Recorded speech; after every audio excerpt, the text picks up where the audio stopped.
Hello, hello. Oh yeah, it works. It doesn't work? For you, for you it works. Great. For you it does too. Nice. Welcome everyone. We just discovered that we have a firefighter on the stage today. Just by chance, we worked together. We worked together for like 3 months. I didn't know, but you guys worked together for like 1.5 years, and you didn't know that you have a firefighter in your team. You know. Okay. Cool. Welcome everyone. Thanks for joining. I know it's day 2. After a hard day 1 and a probably even harder night 1. Thanks for joining everyone. Let's start with you guys. That's why everyone came, for you. Let's not disappoint them. Let's start with the most important person here, Lorenzo. Thank you for joining us. Lorenzo is from Miele. Miele is our customer at Neocom. Thank you for joining. And take a minute and introduce yourself. Yeah, actually, thanks for having me here. Good afternoon, everyone. I hope that you can hear me well. So yeah, my name is Lorenzo, and I'm an e-commerce manager at Miele.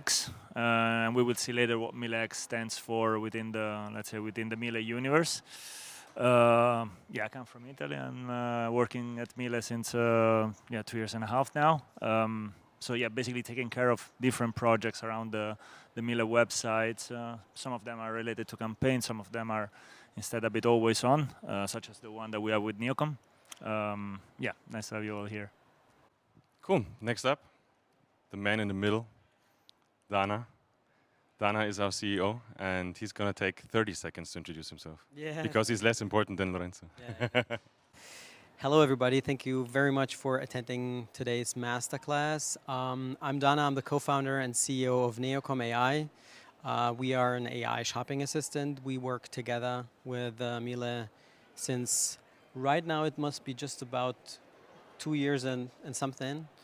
We've started as you usually start with an enterprise customer, with an RFP, with a POC process, and right now we're rolled out globally in above 24 countries. We have over 350 different experiences live with our assistants. So it's been an amazing journey together. Me at Neocom, I'm taking care about go-to-market and product vision, and looking forward to telling more about our partnership and what Neocom does, especially in terms of what's going to happen as with the change of e-commerce in AI, and how generative AI is going to change how product discovery is going to be evolving. Cool. Last but not least, the second most important person after Lorenzo, because he takes care of all our customers, Thomas. Hello everybody, I'm Thomas. I'm VP Customer Success at Neocom, which means that I'm responsible for technical pre-sales right now, implementation of our customers, customer success and support. And therefore I'm responsible for Miele, long-time customer. Thank you for joining our session. He's the one who understands our customers the best. That's true. Talks to them every day, all day. This is what we're gonna do with you, guys and girls, and everything in between. We're gonna talk a little bit about what happened in the last 365 days since last OMR. What happened in e-commerce. As you just heard, there are different roles within those 3. Lorenzo obviously as the e-commerce manager, Thomas talking to a lot of online shops every day, and Dana as the what is it that you? No, I'm just kidding. As our CEO and the guy who has the vision in a good way, not in a bad way. Maybe there was vision yesterday as well, double vision. Then we're gonna have Lorenzo talk a little bit more about what he does at Miele and how they think about e-commerce. Thirdly, then the future of product discovery with Dana, and last but not least Q&A. But Q&A, I don't like Q&A at the end, so whenever you have questions, just give me a sign or give us a sign and ask them straight away. I don't want to go back like 50 slides in the end to talk about a slide in the beginning. No, if you have any questions, comments, whatever, just raise your hand or shout. We can hear you if you shout. So please do that. Let's try to do it as engaging as possible.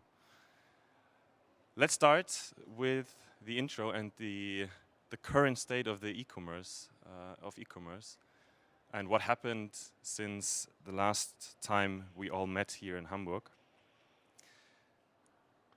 When I researched what the top e-commerce topics were last year here at OMR, these 4 came up: personalized marketing, mobile commerce, omnichannel strategies, and AI integrations. And I would like to start with just do a round robin on these topics, starting with personalized marketing and Lorenzo. What are the touch points you have as an e-commerce manager, and what happened in the last year when we talk about personalized marketing? Well, actually, it is something which is big, personalized marketing. I have to say that at Miele, on our platform, it's something that we're still in a developmental phase, let's say, even though we started, of course, with all the CRM activities, with flexible content. So it is something which it's important for customers. It comes also with the need of certain use cases, though. I mean, especially if you want to segment customers, not really in a one-to-one kind of way, but let's say in a more manageable brackets. It comes also with a bit of an analysis on your personas, on who you want to target. But of course, it's a big thing. Dana and Thomas, maybe you want to share your thoughts on personalized marketing. How do you get in touch? Maybe Thomas, if you have any customers that you talk to, personalized marketing. But Dana, you go ahead. So I think there is a great shift in between how we are leveraging data. So especially when it comes to data activation. So we are seeing a great shift, especially in the DACH market, how we are using customer data and customer engagement platforms. I think also because of the fact that Klaviyo is now coming to our market. Suddenly, all the customers over here, I would say back in the days, CDPs and customer engagement platforms were very exclusively for enterprise customers. But since Klaviyo has entered the market, suddenly every Shopify customer can enjoy a data activation process. And we see how this is gaining so much importance in this landscape. So data activation, I would say, is something that has drastically changed in terms of access for even SMB customers in e-commerce, and is not only a enterprise access software or technology that it has been back in the days. We see in the US, for sure, the topic CDP and CEP, customer engagement platforms, customer data platforms, much more in the rise. But now, since Klaviyo is over here, we see how market shares are evolving. That's a great development, I would say, especially because we are dealing with zero-party data, first-party data, and in the past few months, we have offered so many of our customers integrations into Klaviyo, Braze, and all other CDPs, Telium. So it's been very interesting how the awareness has increased in the meanwhile. Yeah, I would say this is my... Cool, thank you. Next up, mobile commerce. Back to you, Lorenzo. How do you guys at Miele think about mobile commerce, and how has it changed in the last year?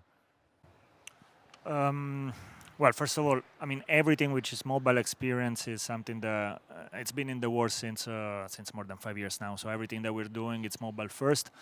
We're seeing actually the more than 55% of the sessions now are happening. 55? Yeah, wow. Even more than that. More than that are happening on mobile, even though the revenues are still highly coming from desktop, especially because these are very expensive products. So maybe I guess that people really want to be a bit in their home and have some time and buy and see well the page and everything. Another thing which is happening right now is a big increase in the app sales. So Miele not only has websites, but it also has an app. So basically, we're also experiencing this phenomenon in which some sales have been cannibalized from the e-com to the app. So a lot of accessories, consumables are now being sold via the app. But generally, yeah, I mean, mobile is big. Everything that we're doing is, again, mobile first in terms of content, in terms of UX, front-end priorities. So yeah. Cool, thank you. Thomas, any experiences you can talk of customers on mobile? So actually, I would say from our customer landscape, I would estimate that roughly 80% of our... A little bit closer to your mouth so everyone can understand. So I would say that roughly 80% of our customers are using our advisors in mobile. That's why it's our advisor optimizations are always mobile first because it's way more important than on desktop versions. Yeah. Cool, thank you. Dana, anything to add from your side? No? Cool. Then let's move on to part 3. Omni-channel strategies. I know that Dana has a lot about to talk about this, so he's not going to get the microphone because then we won't have any time. No, Dana, I know that you are a big fan of omni-channel. We talked to a couple of big brands about omni-channel as well. Give us your 2-minute pitch. No, your 2-minute idea. Yeah, sure. So yeah, I think online pure players are. We see a trend how online pure players suddenly discover omnichannel in terms of you have the showroom to capture, to make your customer base has a feel for the product. So we are seeing a great distribution of the online pure players who are opening suddenly showrooms to make their customer base actually getting in touch of their products, getting a feel of it. For instance, in the bike business, we've seen very successful brands such as Rose or Canyon who are actually working on that motion. They have a pure online play on one hand side, which is their core business revenue going, but ultimately making omnichannel, supporting that process is a crucial aspect of their sales. And that is, we've seen so many strategies who are going to that direction. Also, we are seeing technology-wise, especially when it comes to generative AI, how online journeys with consumers are getting more humanized. So suddenly, product discovery processes online being covered by chatbots, being covered by conversational interfaces. So somehow, the classical salesperson who is in the store can be replicated online. This is pretty much what we are actually working on.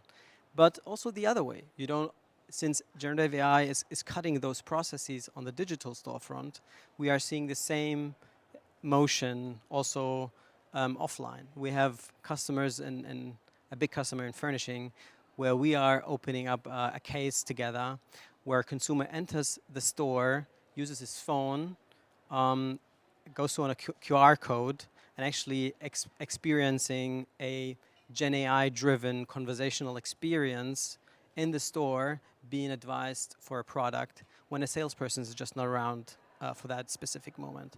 And this is a motion that we are seeing more and more. So omnichannel, especially with generative AI, is rather on the rise than just coming down. I mean, omnichannel been around for since I joined e-commerce, retail, SaaS, tech. Everyone talks about omnichannel all the time. Lorenzo, what do you think? How do you think about omnichannel? How did it develop? What's different now, and what do you do at Miele? I think actually it's even getting bigger now. I mean, initially when we launched this kind of new version of the website of Miele. When did you launch it? I mean, it's continuously optimized, but let's say in the last year we kind of gave priority to a certain part of the stack. But I mean, the web shop was our main channel. I mean, our main focus as a let's say as a business unit. But now, of course, actually we're it's not switching, but let's say we're integrating much more the omni-channel strategy. So linking up online customers with in-store representatives. Of course, always making sure that the products can be bought at in different touch points. Also, you can consider B2B also as another channel. So we're really working on all of them. Yeah, I would say it's important, and to be honest, but this is something that I mean, it goes without saying. Also, within an organization, the idea that there are different teams working on different channels, you have to make sure that everyone really kind of gets fed somehow. Also, in terms of how a business is structured, so you need to think about these strategies also for the well-being of the internal organization, I think. That is a topic that we could talk about for hours. I have so many questions, but. Let's skip to the last one in this slide. AI integrations. Obviously, AI has been I don't know if buzzword is the right word, because there have been buzzwords before, but AI is still like even bigger buzzword. What's the superlative for buzzword? I don't know. AI integrations. Obviously, we as Neocom, we talk about AI a lot. But starting with you again, Lorenzo. From the beginning of last year, I know ChatGPT has been around for what, 2 years now? Runabout? Open, popular. Yeah. How do you think about AI integrations, or how did you think about it last year, especially when it comes to e-commerce? And what has changed maybe in the last year? Yeah, I mean, again, actually, this is such a vast topic that you can consider AI different things, to be honest. Generally, the fact that I believe actually the fact that it became so spread, the use of ChatGPT or Gemini, of these tools. I mean, really in all groups of the population, is making actually our life a bit easier in terms of web shop managers, in the sense that now if you launch something which is connected to AI, I'm thinking about shopping assistants or something like that, people know what to do with it. I mean, they have been used to chat with an AI tool for a year now or more, so they believe in it. But of course, AI, it's also about making sure that the customer service has the right answers immediately to certain questions. It's also about content. It's about reporting. I mean, AI generally, it should be everywhere within an online business. But of course, I mean, now we're working closely with Neocom on this kind of version 2.0 of our buying guide, which is all based on AI. So that's actually one of the main focuses that we are doing now. So you talked a little bit about adoption on the consumer end. How is the adoption within Miele? Well, I mean, we started with a couple of projects, and now we will continue on those. We will start with a couple of pilot projects again on shopping assistants and buying guides, and let's say these trees of question and answers, and then we will see how to move forward with it. We have different projects, to be honest. Okay. Maybe over to you, Dana. We just had a discussion 2 weeks ago with Christian, as you can remember, and we discussed. So he was more on the side of consumers don't want to interact with AI, or they want AI somewhere else, and companies, they implement it on the exactly other end. And we were discussing, is it just the hype? So the hype is real, or is it not? So maybe you can. I'll give you 60 seconds now, because I gave you 2 minutes before and you took 3. So, so I would say the majority of the requirements or the conversations that we have with existing and especially new customers is not because they are having an AI case in mind that we should solve. It's rather they want to have, just the tag of AI. So it's necessarily about FOMO. So they are seeing how things are developing, and they see the tag on our solution. We're generative AI in the base. So, I would say 80-90% of all those conversations that we have is just for the sake of having an AI, and not really to solve a very, difficult case that, is being driven by that. In general, how AI evolves and how it's going to impact discovery and on-site customer journey, I will talk about throughout the session later. Cool. Yep. Thomas? But maybe I can add, in terms of adoption from our customer base, the AI integration versus our quiz integration. From the people who see the advisor, we have actually higher rates in the chat conversations than compared to our quiz interface.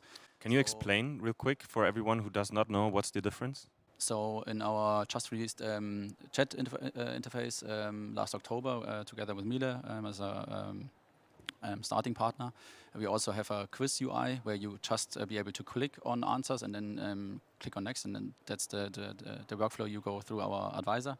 And now you can click and chat with our AI engine, correct? And from the people actually who viewed or saw our advisor, interaction rates are, I would say, roughly 5% or plus higher than at the quiz UI. Cool, thanks. It took us like 15 minutes exactly to talk about this slide. I want to skip the next 2 slides and get directly into Miele, because that's why everyone is here for, if that's okay for you. We're not gonna talk about social commerce and not gonna talk about the most frustrating part of the customer journey, but focus on you, Lorenzo. So the stage is definitely yours. The clicker is yours too. But to start, maybe you said in the beginning you work for Miele X. Yep. Maybe you can explain a little bit, what is Miele X, how many people are you, and what would be very interesting for me as well to learn. You talked a little bit about the structure and the teams. Maybe you can elaborate a little bit more about that too. Indeed. So, what Miele X is? So Miele X basically is a digital hub of Miele. So actually, you've seen probably that a lot of companies now are starting to build the digital hubs as separate from the general marketing functions and also marketing locations. So we're based in Amsterdam, whereas of course Miele is a German company and headquarters are here in Germany. And basically what Miele X is, and it was set up in the last 4 years, it's basically where everything which is online related and digital related happens at Miele. So we're not only talking about D2C web shop, but we're talking about B2B channels. We're talking about CRM, social media, paid media, SEO. Let's say all the let's say the digital expertise at Miele sits now in Miele X, and of course also the analytics, the reporting, the development of the platform, the data governance, everything which is around that. Before Miele X, how did you do it? Was there in every country a specialized team, or? To be honest, I mean, still now in every country we have a specialized team that takes care then of the local activation and on the local content and campaigns and promotions and whatnot. To be honest, I'm not sure because I joined Miele only a couple of years ago, so I don't know really how it was done before. I guess I was partially in the headquarters. Yeah. So yeah, this is what Miele X is. Let's go forward.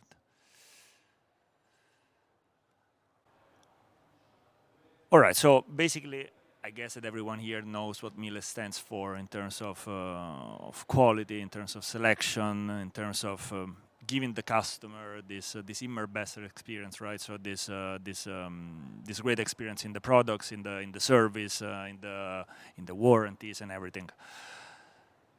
What actually is not very easy to do in the online world is basically to link the right product to the right customer. So we will see later really how these home appliances products, they all more or less look the same. They're all very expensive. The features are not very clear usually, very technical. So really it's not easy actually for a customer to just go there and find the perfect washing machine for their apartment. And this is why we chose Neocom as a partner. So basically, we wanted to give to the customer an experience which is very much similar to what's happening in a store. In a store, a customer enters, gets welcomed by the sales rep. There are different questions about what he needs, what he's looking for. Is he already a Miele customer? What does he know about the features? And then you have selected results based also on the type of customer, on the price point that he wants to pay, and then you propose a product. And we wanted actually something similar, like a product advisor similar to what's happening in the store, and we chose Neocom for it. So now it's been, as Dana was saying, a couple of years that we've been working together on these buying guides within the website, trying to solve a bit this gap that we have. What did the journey look like before? How did you try to solve it before? We had another version of a product advisor, which was let's say, I mean, of the same kind in terms of what was needed, but then with Neocom we kind of upgraded, and we also upgraded generally the importance of the buying guides on the website. I mean, apart from the integration with Neocom, we designed a whole new flow of reaching this buying guide from different touch points on the website, whether it's the main navigation or the PLPs or entry points in the homepage, also direct links from emails, and so. The importance, and we will see later on in a couple of figures, the importance of the product advisor grew much bigger lately. Is that something, Thomas, that you hear with a lot of our other customers? and entry point wise, what did they do before? How did they even do it? Maybe for everyone who thinks about this as well. How did they do it before, or what were the thoughts before coming to Neocom? I would say actually they didn't had any solutions before Neocom, the majority of our customers. And they experience bounce rates and drop-offs, especially in PLPs when there's choice overload. And then we talk to our customers and then implement exactly on that points in the customer journey our advisor with prompt integrations or whatever to catch a customer and bring them back. Because what we've seen a lot also with a couple of people that we talk to, they sometimes, and maybe some of you have this as well, they have like a couple of questions and they design it themselves, and there's like a 3-step thing. How is that different, maybe Dana, to what we do? Because I think that is the most common thing that you see before. Maybe you said upgrading. Thank you for that. Yeah.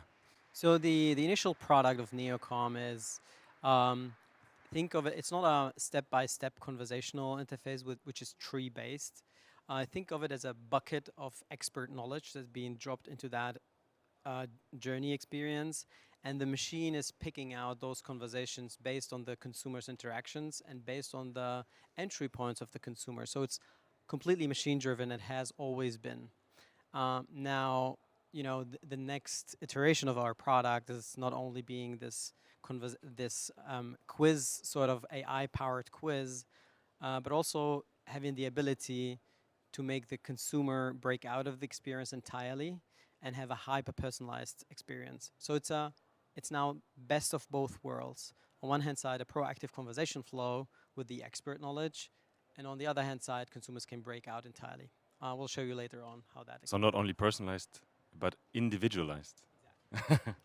Actually, now that I'm thinking of it, so before Miele, I was working at Pandora, you know, the Danish jewelry company. So I was there in Copenhagen, and basically also there it's a website with different price points, but still that has thousands of SKUs, like thousands of different jewels, charms, whatever. And there we had kind of a product advisor which was built in house. So it was built basically on the Salesforce stack of the whole website. And to be honest, I mean, it did its job, but actually it was very much static. It was very difficult to update for the markets. It was very hard to get the insights. So I believe that you can also build a buying guide internally, but then actually you need this buying guide to be not only personalized, but also easy to maintain, to update the content. And with Neocom, actually, this is it's really like it's easier than a CMS in order to change these things. Cool. Back to your slides. Thank you for the answers.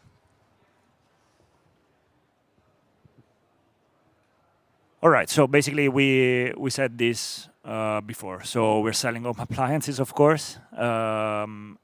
And we want our customers to interact with some kind of a product advisor so that they can buy online the perfect appliance, in this case, for their home.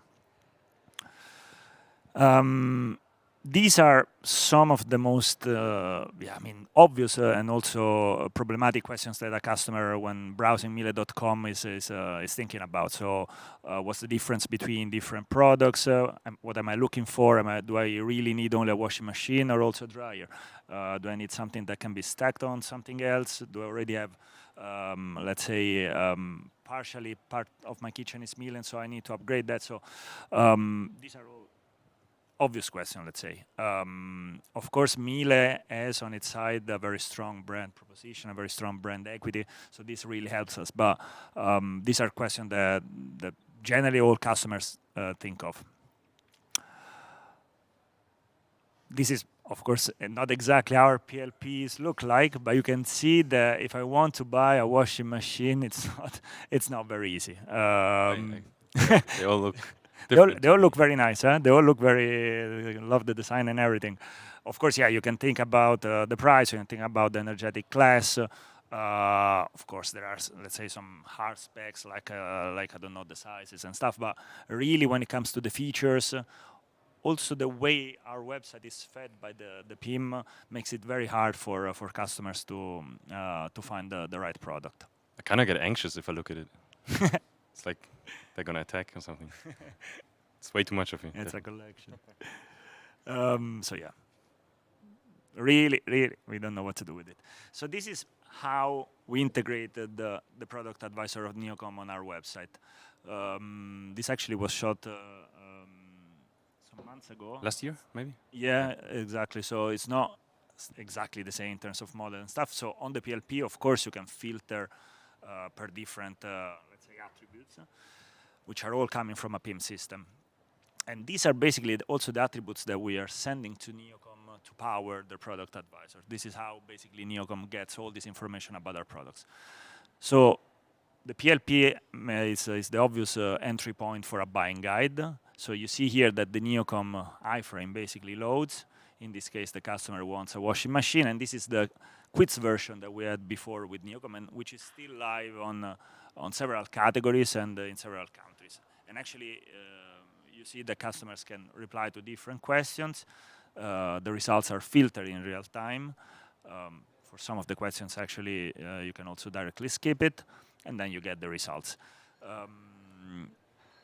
You cannot buy immediately here, especially because in some countries of the EU, you need to see some technical details before actually adding a product to the cart. So this is why you have to go to a PDP. So you will see now the arrow clicks on Learn More. And here you basically arrive to this PDP of this washing machine. So this is how really easily the product advisor is loaded on Miele.com. And this was the first version, right? This was the first version, which was, I mean, it is continuously optimized also now in terms of content, of questions. Of course, also our, product marketing wants to know which kind of questions do we want to ask to the users. We also set up some A/B tests because maybe, I don't know, like for instance, for vacuum cleaners, do you really want to start from asking a customer what kind of vacuum cleaner would he need, whether he needs it with a bag or a cordless, or maybe it's more immediate to ask to the customer, okay, how many people are you in your house, how big is your house? So via Neocom, you can also A/B test different ways of asking questions to the customers. Maybe a quick question to Thomas to jump in here, because you talk to a lot of our customers every day. What does it look like for other industries? Does it look the same, or is it maybe different in like say if you buy a bike? So I would say how you set up the advisor is different from industry to industry because focus areas are different. So for example, home and living, we rather look or try to make him look and feel as good as possible because it's about taste, it's about colors and everything else. So we focus on that area, that the experience is nicer. And for tech products or complex products, we rather focus on translating these complex features where nobody gets what the feature does. Try to translate them in easy questions and easy answers so that in the end, you get the right product, even though the topic is pretty complex and not easy to understand. So that's a different approach of how we tackle creating and building up these advisors. And we just saw the journey starts on the PLP in this example. Any different customer journeys that you see at our customers? Yeah, so for the integration? Yeah, it depends. So we have customers who integrate us more or less into Instagram ads, for example, even, and start over there because, obviously the customer is then in a buying situation or finding situation. But also on the homepage as starting point, we have a customer who has way better click-through rates with Neocom compared to his PLP. I guess it's 60% higher than the PLP click-through rates, the standard ones. So they try to funnel everything possible through Neocom and have them pretty prominent on the homepage and also prompts on the PDPs. So it depends a little bit on the customer journey, which is different from shop to shop. But we try to be there where the bounce rates or exit rates are the highest. How did you decide at Miele where to put it? Did you analyze engagement rates or session time on different? There was a UX research on it, yeah. So the main entry point is on the PLP, but we also tested some entry points on the homepage, on the main navigation, via email channel. So we got different entry points for it, yeah. Let's see what's next. All right, so this is basically kind of a recap of what we've seen. I mean, if you make the choice easier for your customers, you will have more chances of them to buy, and we will see really the results after that. One thing which is always very important, especially also not just for a matter of reporting, but really for optimizing and so on, is analytics. And of course, with Neocom, we have let's say a vast array of different analytics on which kind of questions the customers click on more, which are the most clicked answers, which are the ones which are skipped the most, where are we losing customers, so we can also decide whether to streamline a bit the advisors. So everything that we're doing on our side, but also on the Neocom platform, is all data driven. So this is good. There you go. So this is basically a recap of it all that makes everyone happy. These are some numbers actually from 2025. So these are year-to-date numbers. So now we're live with these product advisors in 29 countries on different stacks actually. So it's really platform agnostic in that sense. 22 languages. So we're also doing this big job of translating, also with Neocom. And basically every product category has a different advisor. So, you know, kitchen, I mean, within kitchen ovens and microwaves, and within laundry we have the different types, vacuum cleaners. So if you sum it all up, it's more than 350 advisors which are now live.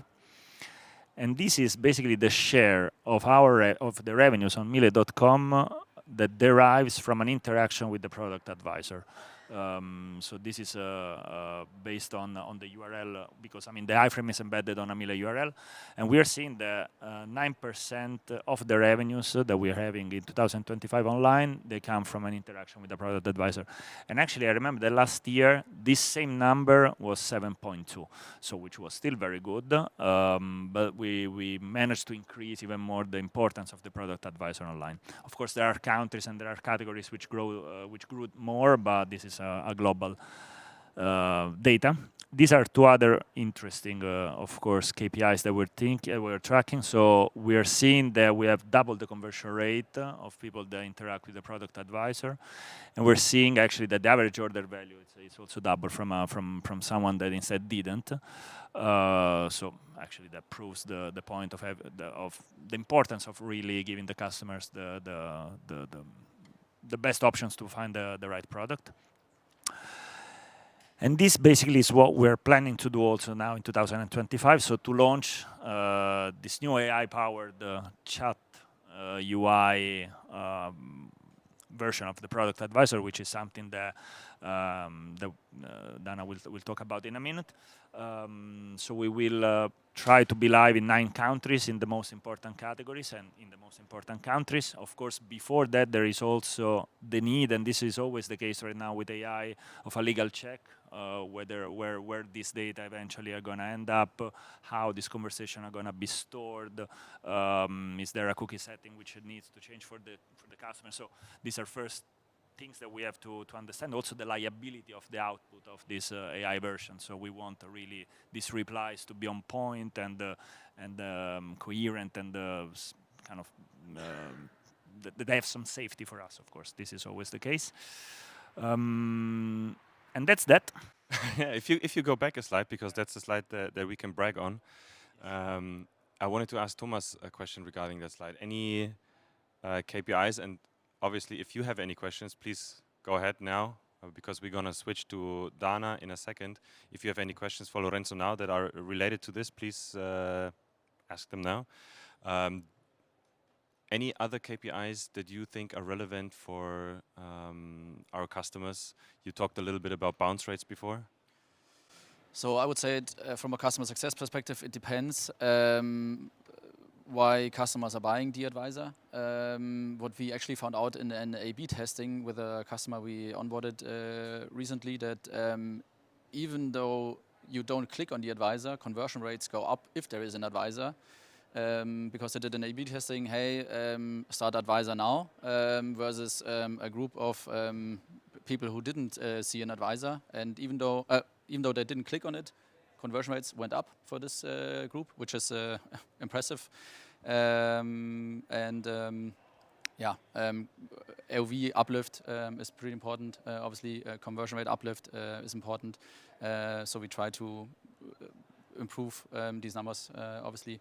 And depending on the customer. So we provide the tool, but the customer needs to set it up and run it. Always with help from your team.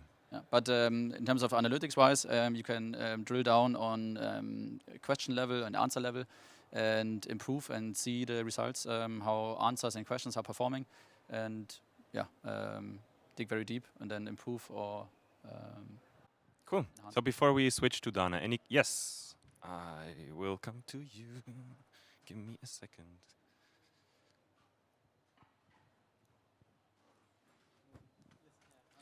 Thank you. Maybe to Lorenzo. We need a headphone.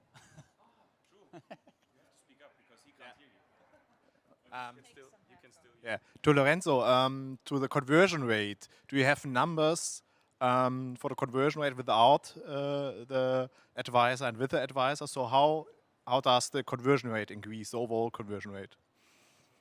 I didn't quite understand exactly. Yeah. You want to actually the actual figure? How it performs, maybe in relative numbers. Well, I mean, exactly that. I mean, we're seeing double the conversion rate. If that's the question, Yeah. You double the conversion rate for the advisor, but the overall conversion rate, so your order conversion rate on the shop, when you use the advisor and when you use it not, what is the difference? The double. Yeah. Yeah, this is basically what it means, yeah. Okay. I thought it's also only related to the advisor. Okay, thank you. Any other questions? Yes. You have to use the microphone, Thomas. Next question. Please speak as loud as you can and as silent as it needs to be.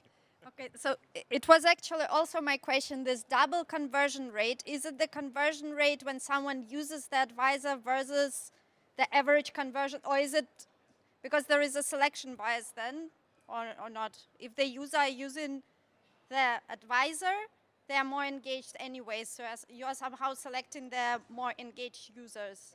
That is true. I have to say that of course, it's something that... I don't hear anything.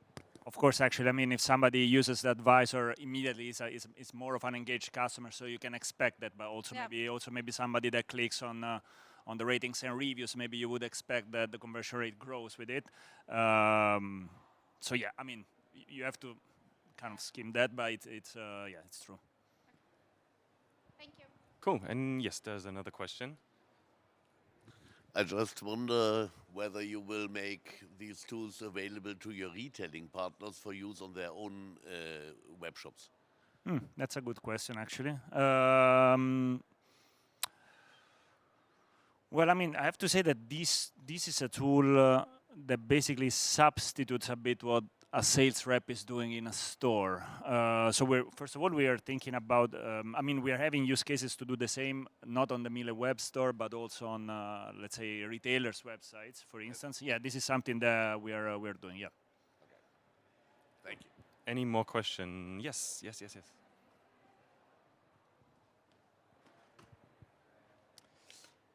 Hi, I was having a question because when I was visiting the booth, like downstairs, I saw that you could type and chat with a bot, but here I don't see that on the slide, so...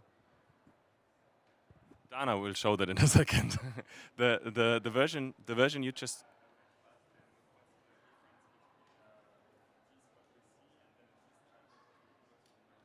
Yeah, so the question is, what is the difference between the version you just showed, so by the quiz, and the chat version? Is there a difference?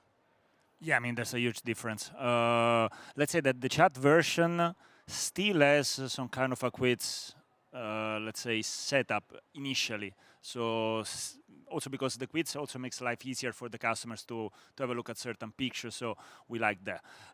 What the big difference with the chat version is the fact that you can derail the normal flow of the quiz, and the customer can enter in the chat different questions, and therefore this is where the AI really comes and help. So the tool becomes, I mean, learn how to reply to the customers. Let's put it this way. So it's not only a fixed quiz. So you can look at the quiz integration. We've live with one country, which is UK, so Miele CO UK, and laundry washing machine. There you can see the experience of the chat advisor. And That's version 2, right? yeah, this is Or Miele, at least from the yeah. And the unique aspect is we have this expert knowledge, which is offering a proactive conversation flow, and consumers can break out and have a hyper-personalized experience as well. Did that answer the question? Ah, okay. So it was about the figures, if there's a difference? Yes, actually we've seen an uplift in the interactions, we've seen an uplift in the final clicks on the results. This is the most important thing. So basically of course, I mean, the more you click eventually on the PDP, the more likely you are then to buy. And with the chat advisor, we've seen a bit of an uplift, not huge, of course, of clicks on the product. So that means that with the different questions and with the different also UI, people actually are, I mean, they feel a bit more secure in then going to the PDP and finding a product and buying a product. Yes, another question. So, are you also thinking about using this type of either quiz or chat function for everything after sales related, CNA, replacement, or even repairs or services on your website? And if so, how? Is it? Okay. Yeah.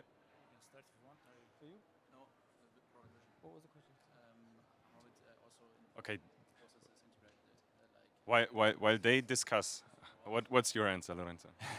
No, basically, I believe that it can be integrated at all stages of the after sales also. I mean, the thing is that, I mean, first of all, the advisor needs to be fed with data in order also for the AI to work. So, of course, the organization needs to be prepared to have the right set of data for it to understand.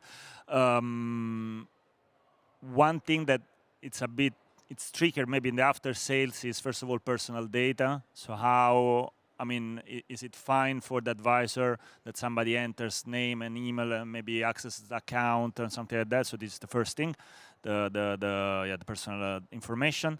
Another thing which might be a bit trickier then would be the liability for the output. So imagine the advisor gives back a reply, but it's not full to all the extent that you can see in an instruction manual. So there might be also some safety issues with it in after sales. So this is why we chose with Neocom initially to focus our AI priorities on shopping. So currently, actually, if somebody in the shopping in the chat advisor that we have enters a question which is not really related to a buying decision or a product decision, then actually the advisor refers to a landline number or another way to get in contact with the customer service. So maybe one addition to that, in terms of architecture, I think this explains very nicely how that works. In the foundation model, we are working with with the known players. We are working with OpenAI, with SLAs of Azure. So we have Microsoft SLAs that we pass through, very enterprise focused. In addition to that, we have a rack model where we bounce in all the information that Miele is providing us. In there, we have product data feeds, obviously, that make sure you have all the product information in there. And also, in addition to that, Miele is uploading all their product manuals, which are just PDFs, which have a deep insight about the products. So, and also additional information such as Q and FAQ websites and every additional information that they want to be covered there. So you could even ask certain things about, shipping and certain brand-related activities in the chat, and you get a perfect answer for that. So yeah, it's not only a product focus, but also support.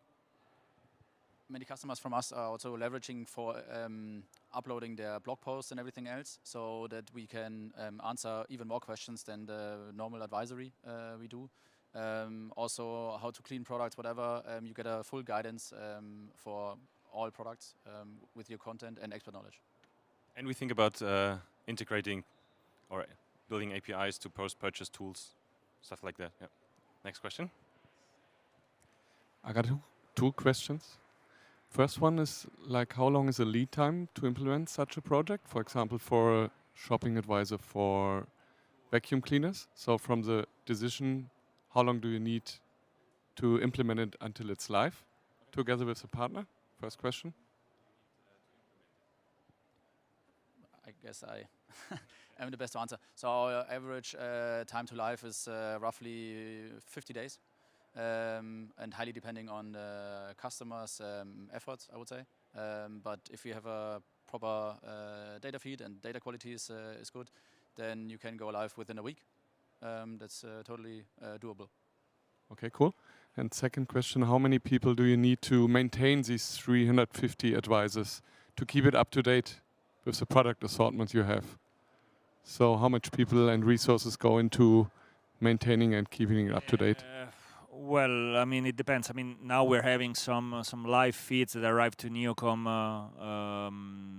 automatically via an SFTP model. So, I mean, these are automation, so you wouldn't need nobody. I mean, after the setup, no one else. Then actually, probably you will need someone or I don't know, maybe if you have a content team, somebody from that team to take care of the content, so the pictures, the descriptions, everything which is related to that. You would need maybe, let's say, someone from analytics to make sure that everything is tracked. You would have maybe an e-commerce manager taking care instead of deciding what to ask to the customers and how the different answers are then mapped.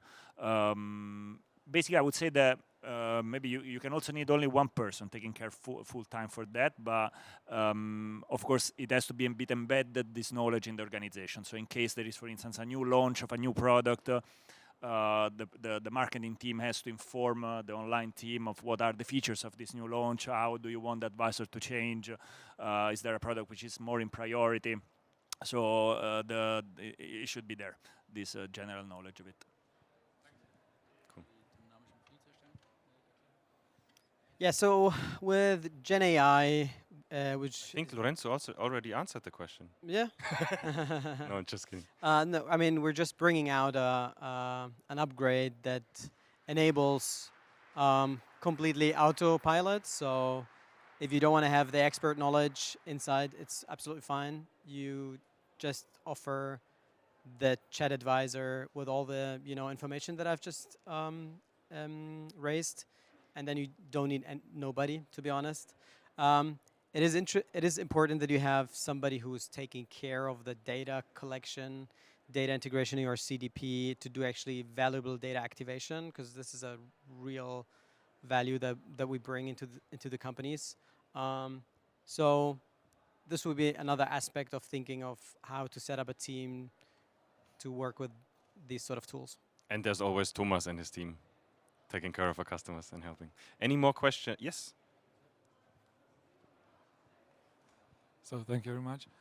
I would like to ask regarding the AI division. You are organized more and focused onto the chat system.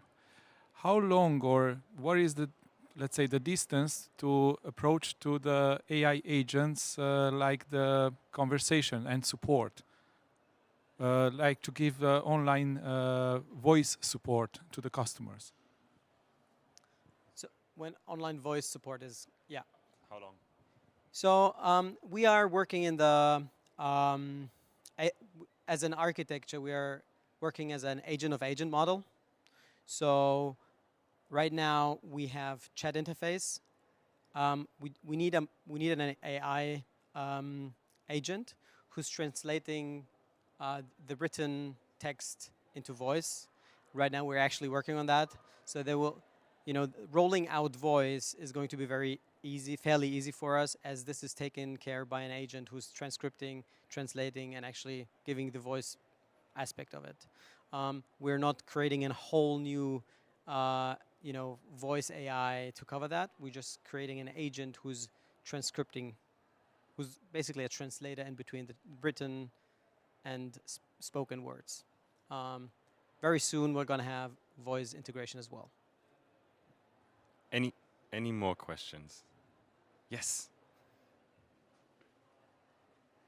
But I'll give a bit of a detail how exactly it looks like in a minute in terms of vision.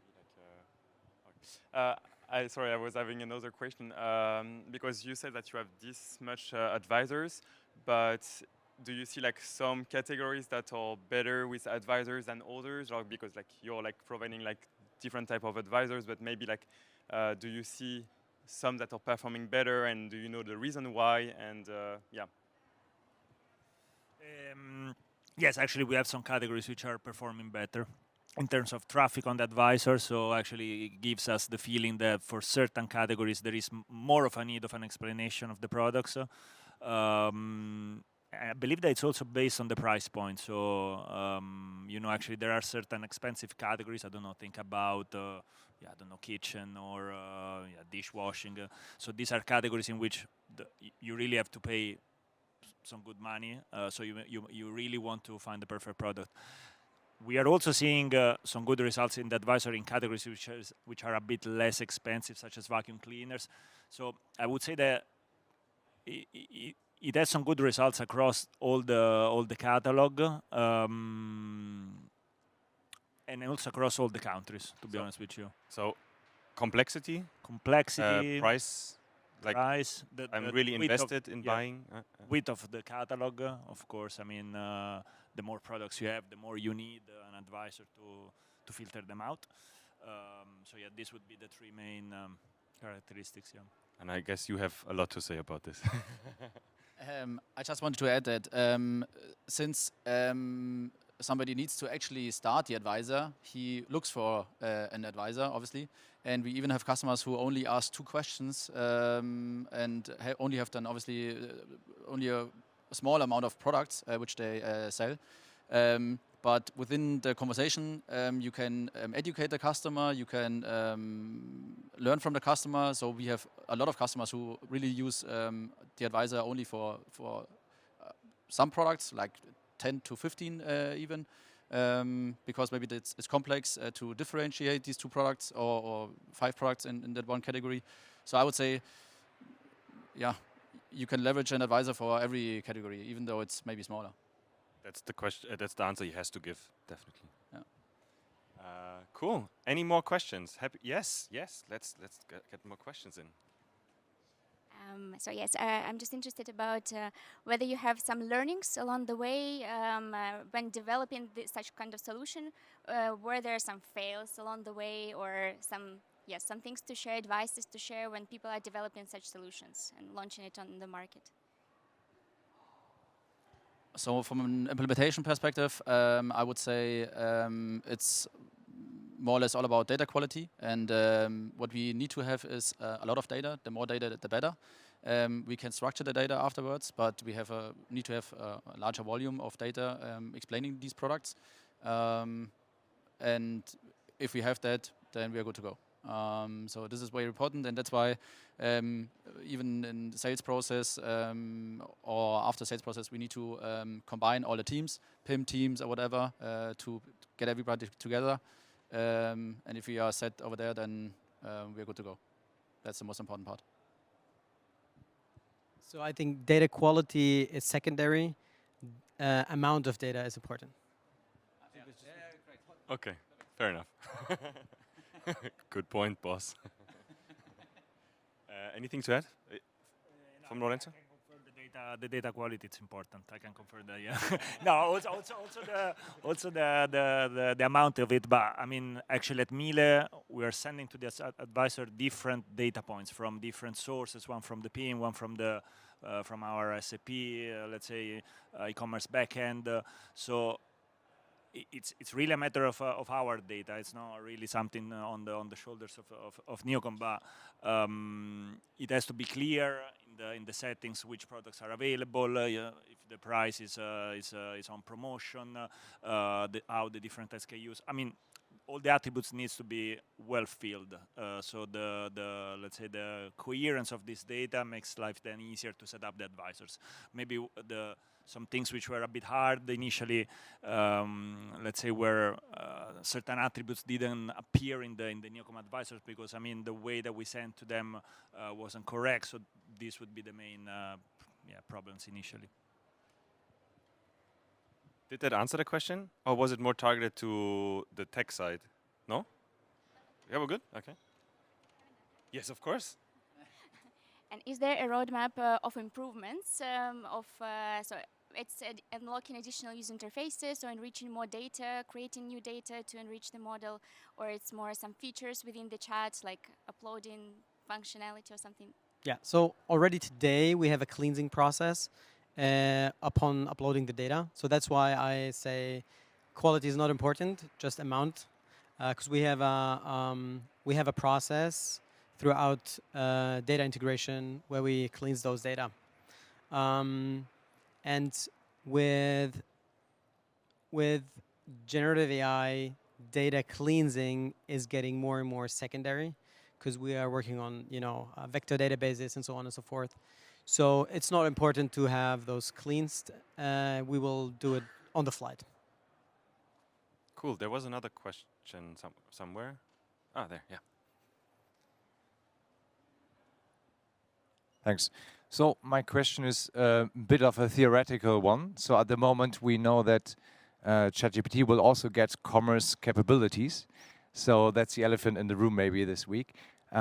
What do you think will be the effects out of that? So how does it affect you? You have a lot of data available online as Miele also. So you have all your data available online, except maybe the customer data. But what do you think, how does it affect the buying process? It's an incredibly good question. I will talk about that. We have another 100 slides to show. In a second. I will talk about it in a second, yeah. But it's a good question. We talk about it a lot. Shall we go do a segue now? I think. Yeah, let's do it. Otherwise, we have like 25 minutes, but we will be around. So if you have any more questions, Lorenzo will be around for a little time at our booth. It's hall B6, C11. I'll have it in the last slide as well. Yeah, very good. He's prepared. Let's go. All right, great. So I'm going to talk about the future of product discovery and e-commerce. And what I want to invest a bit time of is, on one hand side, why is product discovery very important? And the second aspect, this is meeting exactly your question, is why and how will AI transform discovery moving forward ultimately? So starting a bit, zooming out. Today, 4.3 trillion people are projected in revenue 2025 who's doing e-commerce revenue worldwide. And this is a still growing market of 10% annually. There's a great comparison. Just the increase of revenue in the e-commerce spendings 2024 was the entire revenue market in 2017. So this is how 10% growth is actually, how crazy is that is. And it's still like that. So we're going to meet 6 trillion in 2029. And, almost 4 billion people are projected to buy online by 2029 worldwide. And it's an equivalent of almost every second person in the entire world. And we purchase everything online. We buy clothing, sports, electronics, furnitures, appliances, and also even food today. And 99% of all product discoveries start with an online intent, with an online interaction. So making product discovery online, or in general, making the discovery effortless might be actually a really good idea, right? But what we are seeing today, the reality is something like that. Search and compare is around since 25 years or even more and has not changed even today. So consumers are being pushed through gateway pages, on product listing pages. They go back and forth. You know, filters are very complex. Product listing pages, all the product looks the same. Price deviations are crazy, but who's able to answer what kilogram capacity is the right one for a washing machine, right? And with that, 60 to 80% of all consumers bounce away of those product listing pages. So online shopping feels like that, but without this person. And if we compare conversion rates offline versus online, we have not managed to go above 2 to 3% on average on digital storefronts, where you have 20 to 40% conversion rates in the offline store. And 20% is very low. I don't know if you guys know these figures. In a Munich mall, we're from Munich, 20% on a Saturday is one of the shittiest Saturdays you have overall. But these are the real numbers right now. And there was a great JAM study in 2020 where they had a test in 2 days where they had the exact same setup, where they sold jam jars. On the first day, they have shown a lot of jam jars in very different tastes, different designs, different looks. And the second day, they have reduced the jam jar selection by the barely minimum of 6 to 8 products. And now say jam jars 3 times very fast. And what's interesting is on the first day, there was 6 times more attraction on those on the sales on those gem jars, but actually on the second day, 10 times were more likely to purchase these products. So consumers are actually happier with less options, and choice overload is a real problem in e-commerce. So you kind of need a great selection to cover all your customer base, to give, to have the majority of the customers you want to cover on your side. But as soon as you have certain amount of products to show the people, things are getting really messy and consumers are being paralyzed to not do a purchase at all. So the right balance is the key here. So product discovery needs to get effortless in e-commerce, obviously. Consumers need purchasing advice throughout the entire process. They want to have an advice 24/7. This is basically the requirement that the experiences that the consumer actually requires from an e-commerce shop. And you want to have an expert who knows exactly what the customer needs. And this is what we are doing at Neocom. We enable effortless discovery, and we make finding the right product easy for customers and insightful for companies. And we work together with customers such as Miele, Decathlon, XXXL Lutz, Foodspring, and numerous of other customers in over 45 different industries. Well, Foodspring not anymore, but not due to our yeah, true. So this is the part of Neocom and why product discovery needs to get effortless. For us, effortless discovery means grabbing the user by hand on those digital storefront journeys and keep the customer engaged through the entire process. Make sure bounce rates are reduced and those customers find the perfect product in a seamless way without being overwhelmed and experiencing choice overload.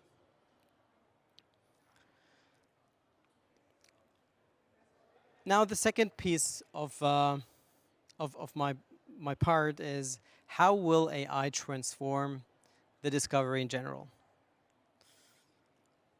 First of all, we would like to look at how consumers are actually purchasing products today.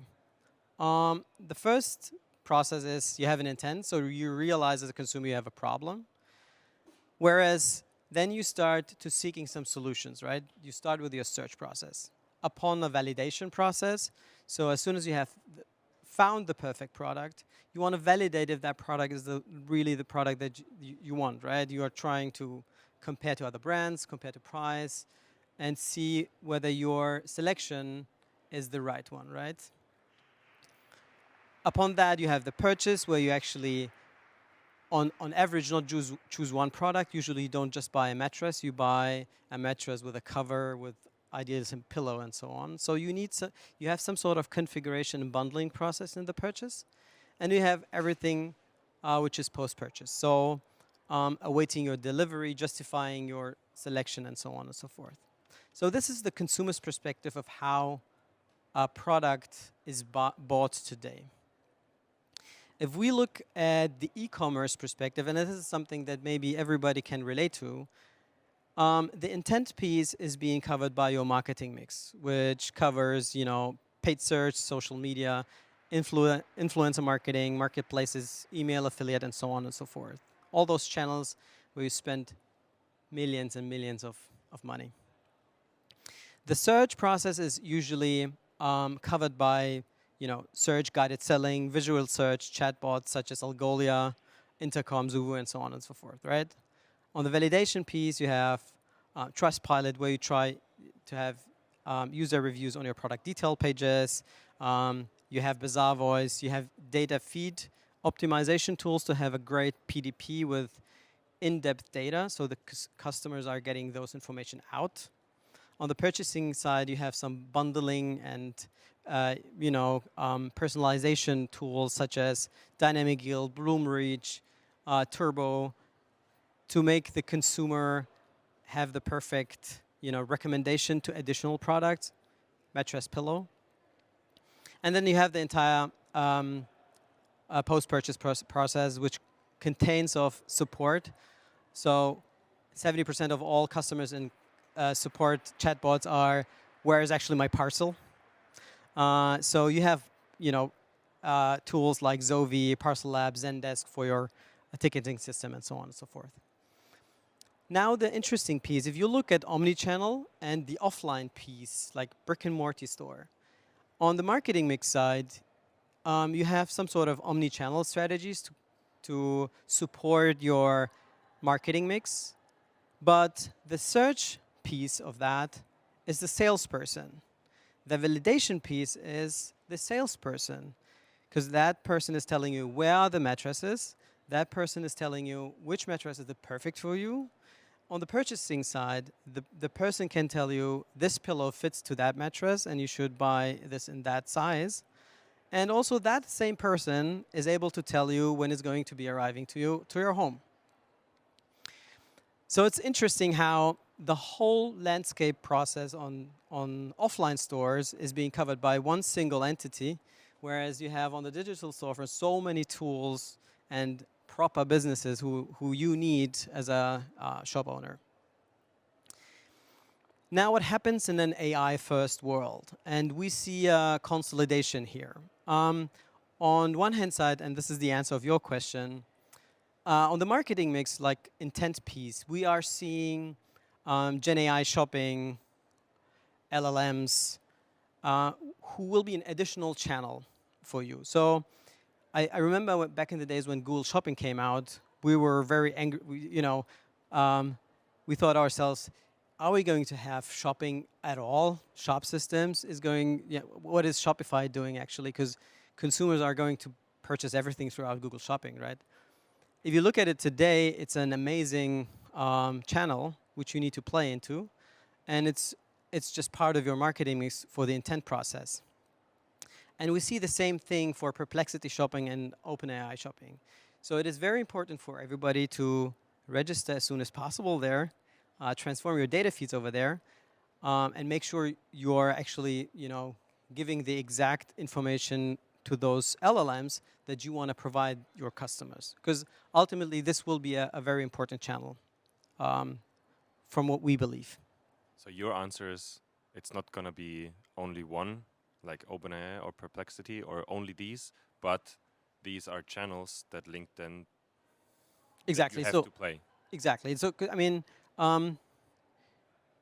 it's the same comparison to Google Shopping, and it will be a channel. It will not replace your shop system, especially because your shop system is going to still, be your brand identity, your differentiation point where you actually wanna have the consumer ultimately on, which makes you different to your competitors. So this is something that you want to happen, and this is what the consumer actually wants to happen as well.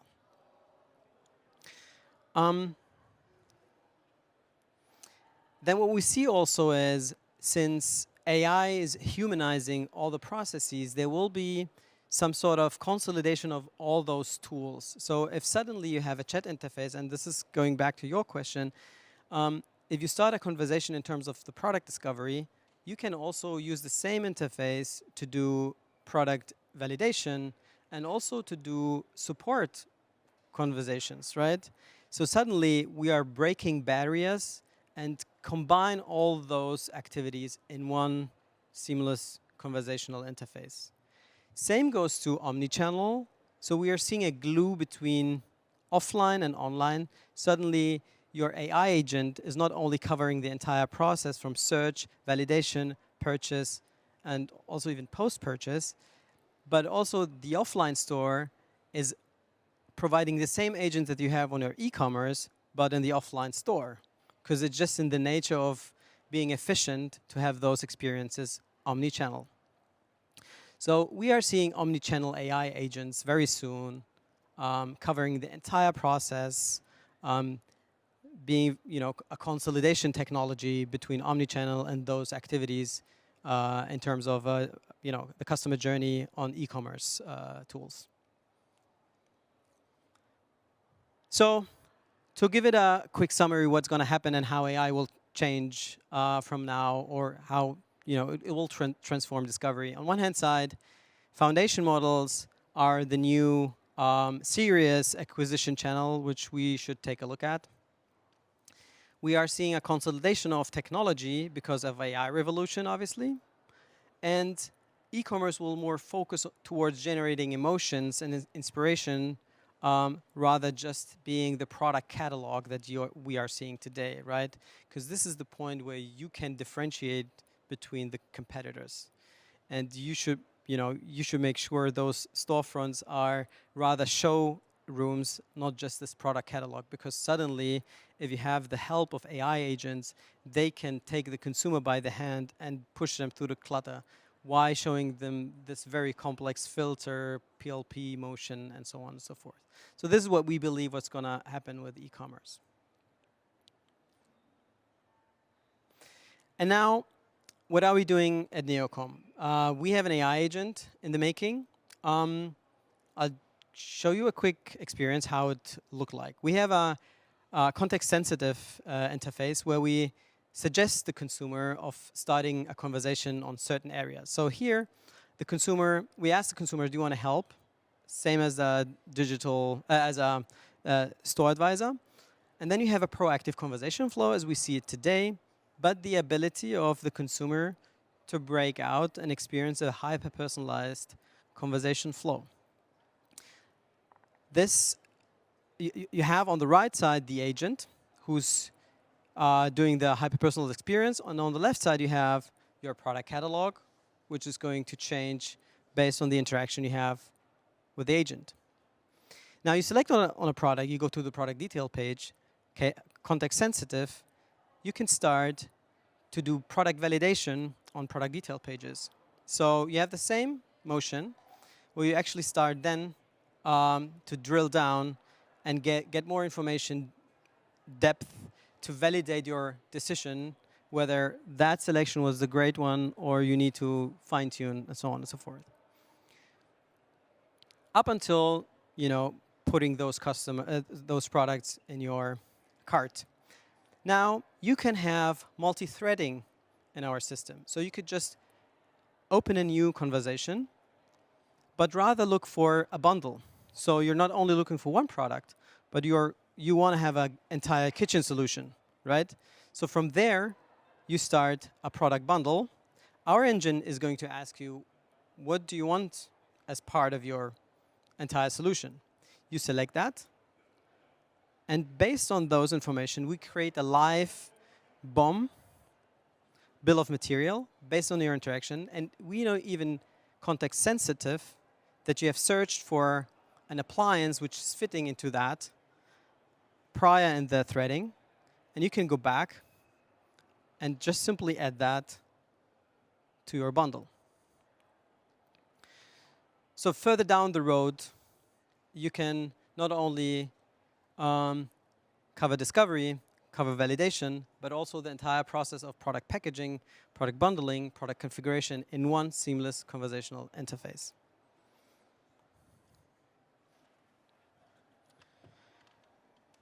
One other aspect that we are working on right now, how can we do the navigation and search, right? This could be the entry point of those conversations, right? So we could simply replace your search with the conversational agent and start the experience from there, right? Also with integrations to your shop systems, so we know where the orders are, and it's, you know, one interface to cover them all.